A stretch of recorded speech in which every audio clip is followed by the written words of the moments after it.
Shalom. All praises to Yahweh Bahashem, Yahweh Shai Bahashem Rakakwarash.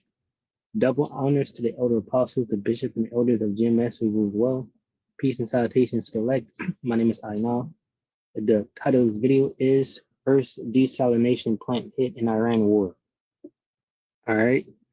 And basically, one of these plants was hit, right? And this plant is used to purify the water over there in the Gulf region, right?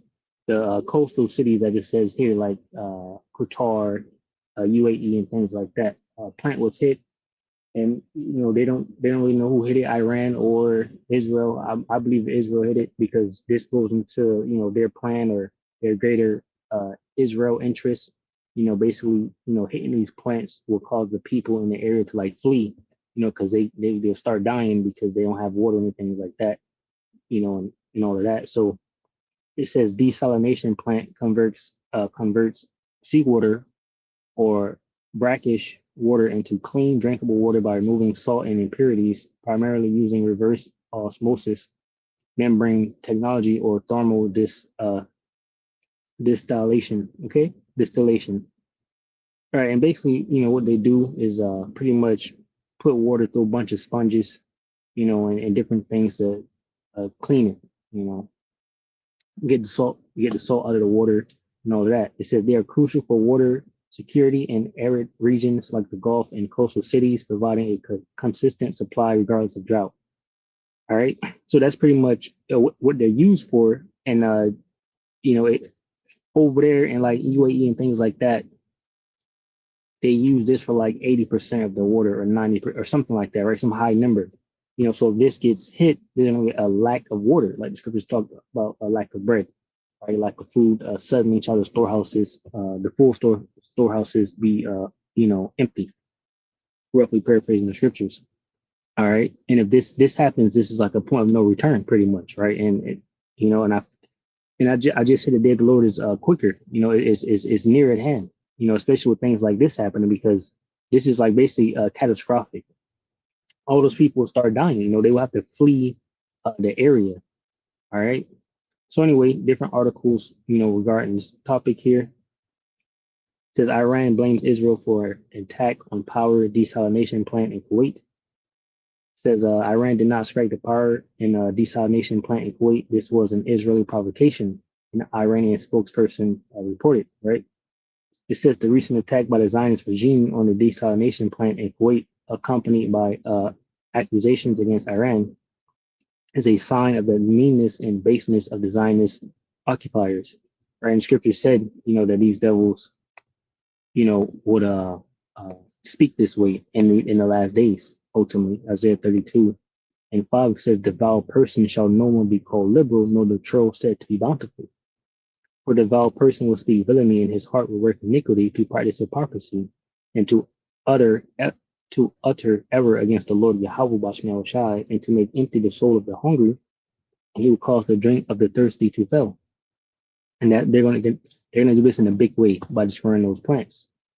It says the instruments also the true are evil. He devises wicked devices to destroy the poor with lying words, even when the needy speak of right. All right, so ultimately these devils are being shown to be vile, right? And they're gonna cause it says to make empty the soul of the hungry, and he will cause the drink of the thirsty to fail. All right, and hitting those plants, like I said, is gonna do that in a major way because he wants to accomplish his greater Israel plan or agenda.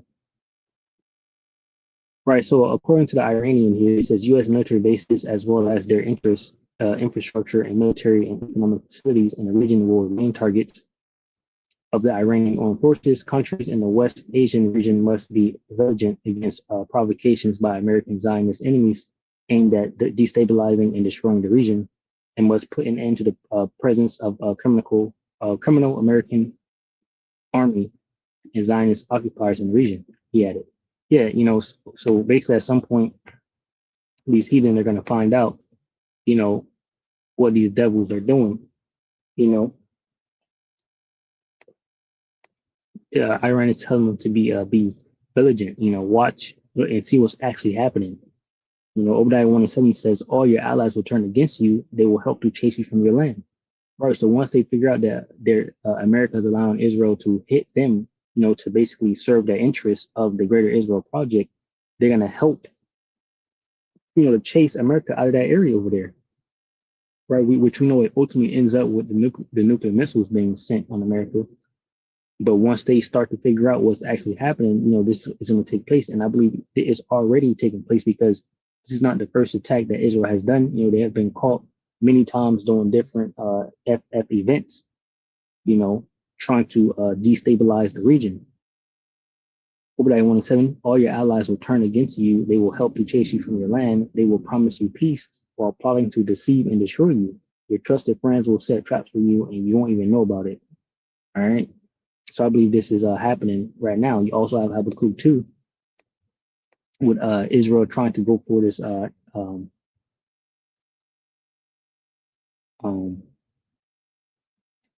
this Greater Israel Project.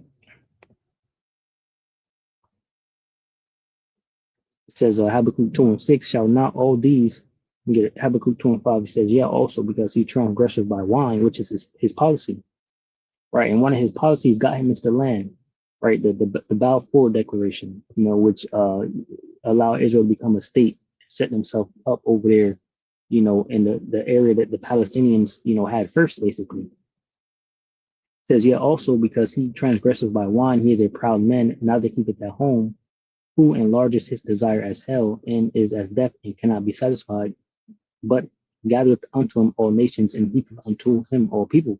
Right. So the devil is going to continue to try to expand. And I mean, you can even see what was happening with NATO. Right. Russia was saying, you need to stop expanding towards our land, with NATO, which they had agreements on that. But this devil doesn't keep his agreements, so now Ukraine is losing this war because Russia went in there and did what they had to do, you know. So the same thing is happening right now with Israel trying to get this Greater Israel Project. It says, shall not, Habakkuk 2 and 6, shall not all these take reproval against him and a taunting proverb against him and say, woe to him that increaseth that which is not his? How long, and to him that lift himself with thick clay?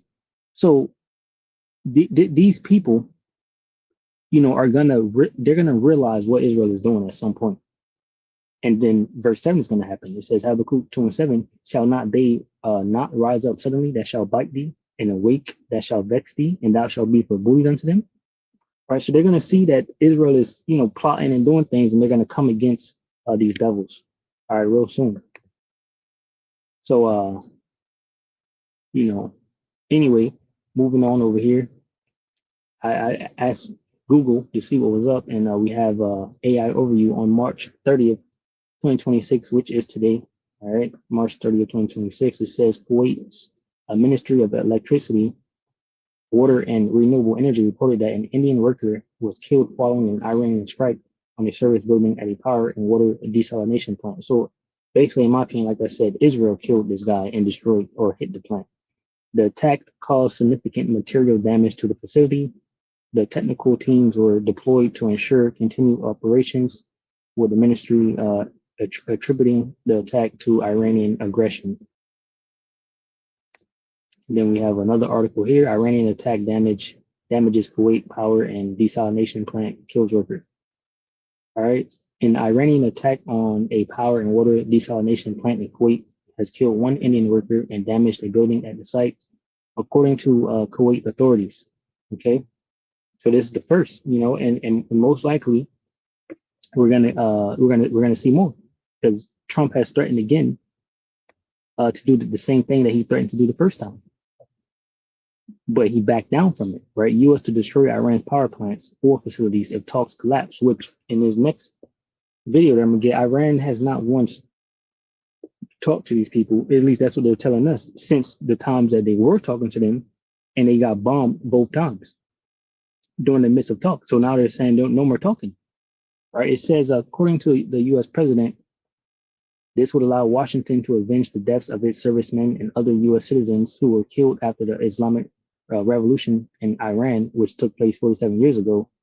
It says U.S. President Donald Trump said that the United States will wipe out all of Iran's power plants, oil wells, and the island of Krog Island, Karg, Slovakia in the Gulf of Tehran derails negotiations on a settlement with the U.S. And that's exactly what they did. They haven't showed up to any negotiations. So I guess we'll probably see this happening. Maybe, especially with this one plant already being hit.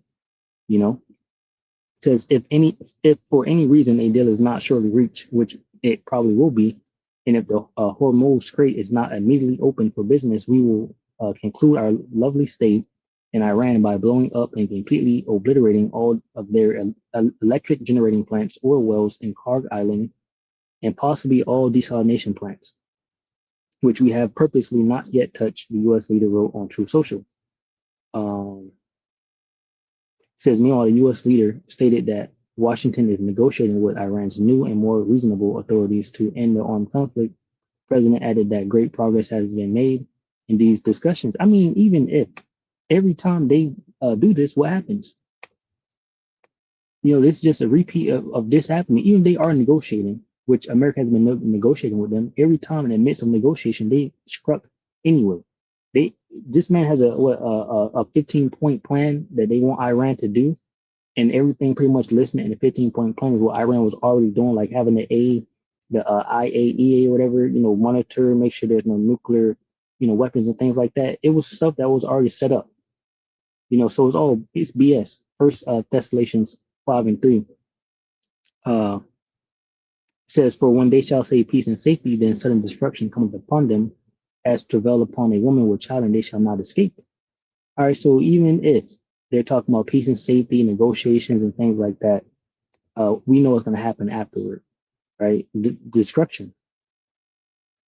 All right. So earlier, Iranian foreign ministry spokesman stated that Iran had received a proposal from the United States via Pakistan and other, intermediaries, right, to hold talks, but no direct contact with Washington has taken place since then. So they're saying, yeah, we received the message to talk to this guy, but we haven't talked to him, right? And they don't want to talk to him. Like it, let's go here. So Iran shunned Islamabad meeting to end conflict with the US. What about Israel? Foreign Ministry. Iran did not participate in a meeting in Islamabad to end the conflict with the United States, and there were no negotiations with Washington. Foreign Ministry spokesman said, and I'm quoting, Pakistan's meeting with the countries of the region, I'm speaking like a Chinese now, is the framework that they have created. These guys are not dumb. That's exactly what the Russians told these guys with, how about we talk about the peace process in Switzerland, and we invite you on the sideline. So we decide, and then we let you know. And the Russians said, what are you talking about? We decide the format. Because we are fighting, not you. You are fighting, you're losing. So I set the terms. Since when the losing side sets the terms? Like the Europeans, they felt important. Remember, they met in Munich, I think, in Germany. Let's talk about this. But the Russians, we don't invite the Russians. Jesus fucking Christ. This is really, really irrational. But hey, it fits the definition. Judeo-Christian, whatever it is. All right, so here it is. We did not. Pakistan meeting with the countries of the region is the framework they have created. We did not take part in it. To date, there have been no direct negotiations with the United States since the previous round. And these guys attacked you when you were negotiating. Very, very American-like. Why do I say that? Ask the American Indians.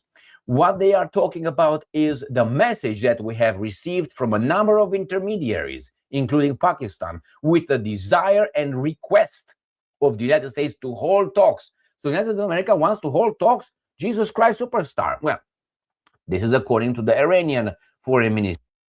Right. So they said they received the chance to talk, but they don't want to talk. All right.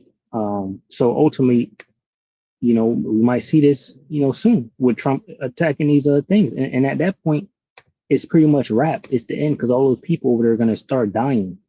All right. This is Luke 21 and 28. Or they have to leave the area or something. There's just no water, no food.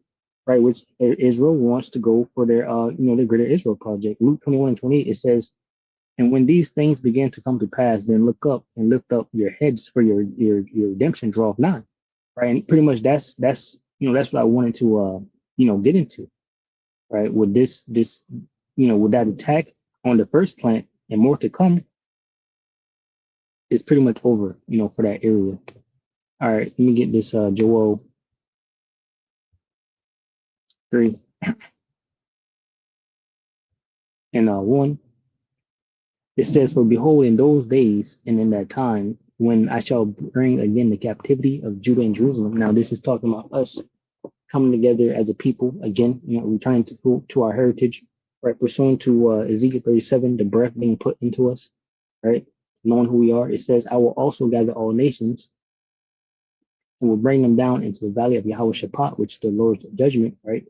And will plead with them there for my people and for my heritage Israel, right? Whom they have scattered among the nations and parted my land." And that's exactly what they're doing. Right now, they're fighting over the parted land, where each one has a part, but Israel is trying to, or the Amalekites, right, the Edomites over there cosplaying as the Israelites are trying to take more of the land. It says, "And they have cast lots for my people and have given a boy for an harlot and sold a girl for wine that they might drink." Now, this is going to our slavery, right? And we did have the UN, speaking about the transatlantic slave trade and how, what is it, reparations should be given out, right? It says, "Yeah, and what have ye to do with me, O Tyre and Zidon?"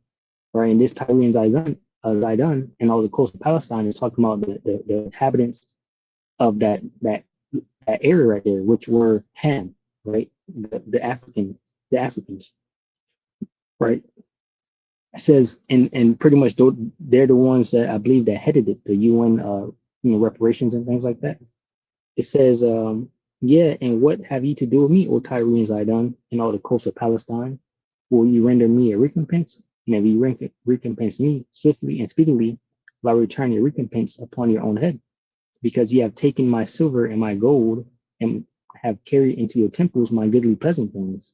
Right? "The children of also of Judah and the children of Jerusalem have ye sold unto the Grecians, that ye might remove them far off from your border." Once again, going to slavery or transatlantic slave trade. "So behold, I will raise them out of the place whither ye have sold them, and will return your recompense upon your own head. And I will sell your sons and your daughters into the hand of the children of Judah," right? "And they shall sell them to the Sabaeans, to a people afar off, for the Lord Yahweh, watch me, I wish I had spoken it." And I was going into this here, and this goes back to, basically Arabic, nation of people, and it's pointing to like even Yemen, you know, Yemenese people, or the former people of that land, right? Arabic people, right? You got the Houthis over there right now. See, it says right there, modern day Yemen. You got the Houthis over there now, shooting shit up. So these will be like the taskmasters, right? Over different sets of people in the kingdom. We can have these individuals as masters, task masters, because we are going to rule our kingdom, right? And we're going to govern it and set up, the different people, how you set them up, and all of that. So this will be what that was going to, right? That Joel 3 and 8, it says, "And I will sell your sons and your daughters into the hand of the children of Judah, right? And they shall sell them into the Sabaeans, to a people afar off, for the Lord Yahweh Bashmiah shall have spoken it." All right.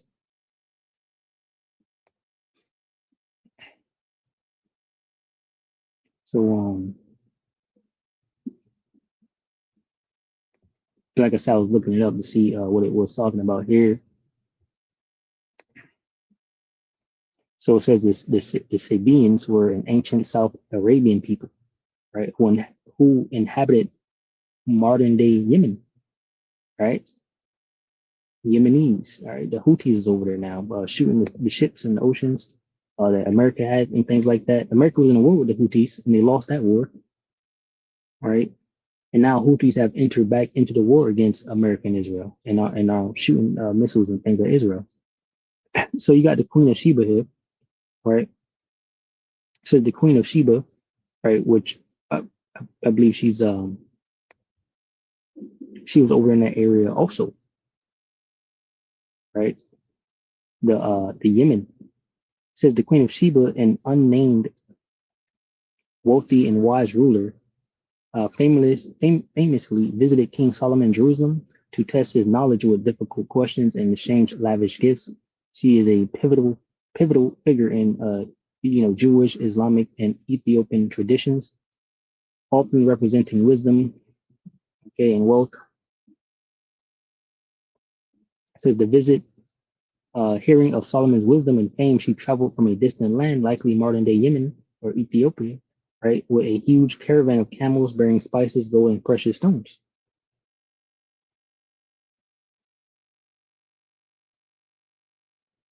So, I was, bringing that out a little bit, she used to be believed to be from that area too, of the Sabians, right, coming from Yemen.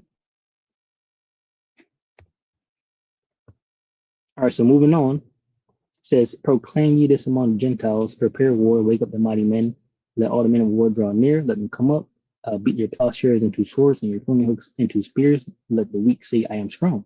And that's exactly what's happening, right? War. It says, assemble yourselves and come, all ye heathen, and gather yourselves together round about. Thither cause thy mighty ones to come down, O Lord, Yahweh, Bashmi Awashai, ultimately going into second Ezra chapter 13, right, with the Lord, returning with the chariots, right, and the angels. It says, let the heathen be weakened and come up to the valley of Yahweh Shaphat, for there will I sit to judge all the heathen round about. Put ye in the sickle, for the harvest is ripe. Come, get you down, for the press is full, the fats overflow, for their wickedness is great. It says, multitudes, multitudes in the valley of decision, for the day of the Lord Yahweh, Bashmi Awashai is near, in the valley of decision. Right, the sun, and that's the point I wanted, the day of the Lord, right? That's why I gave you Luke, what is it, 21 and 28, right? Where it says, Luke 21 and 28, and when these things begin to come to pass, then look up and lift up your heads for your redemption draweth nigh.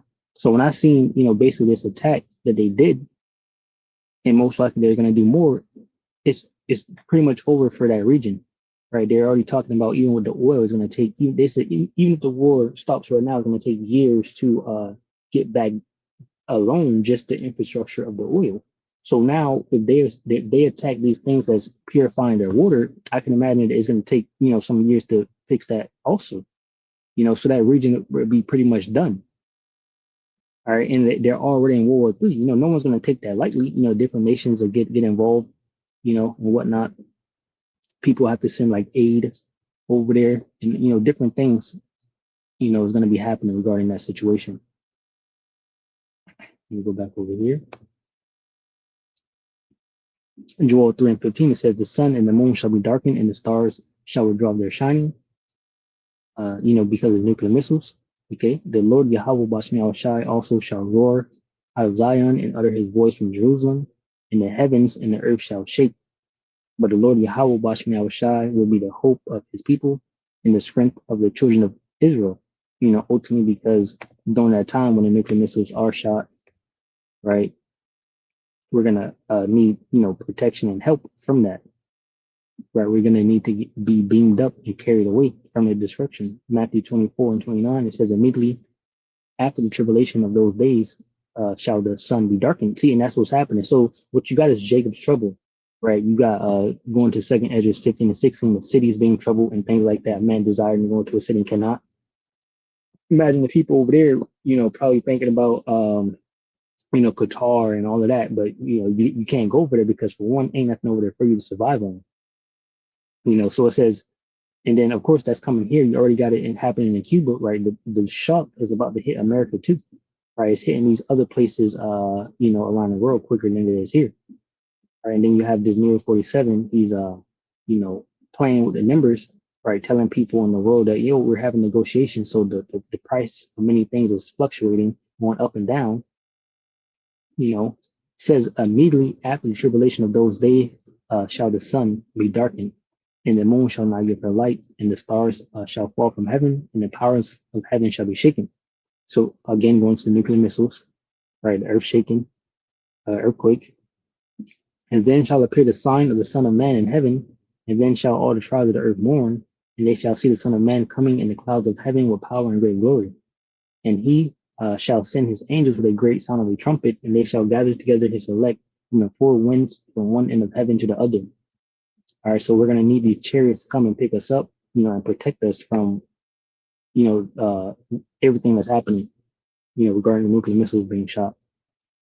It says, so shall Joel 3:17. It says, so shall you know that I am the Lord Yahweh Bashim Yahushua, your power dwelling in Zion, holy mountain. Then shall Jerusalem be holy, and there shall no strangers pass through her anymore. All right, and pretty much that's all I got. I wanted to bring this out because that's the time we're moving into. Right, and with each new strike, it gets worse and worse with no sign of slowing down, basically. And this, this attack on the plant that Trump is thinking about doing, once Trump hits their plant, Iran has said that they're going to hit all the other plants. Right, Israel has already hit one, but once all of that is destroyed, there's pretty much the point of no return. You might as well that's over. They're gonna war it out right until Yahushua pull up, pretty much. So, Lord willing, you edify from the lesson. Shalom to the hope elect, which consists of men, women, and children. Shalom.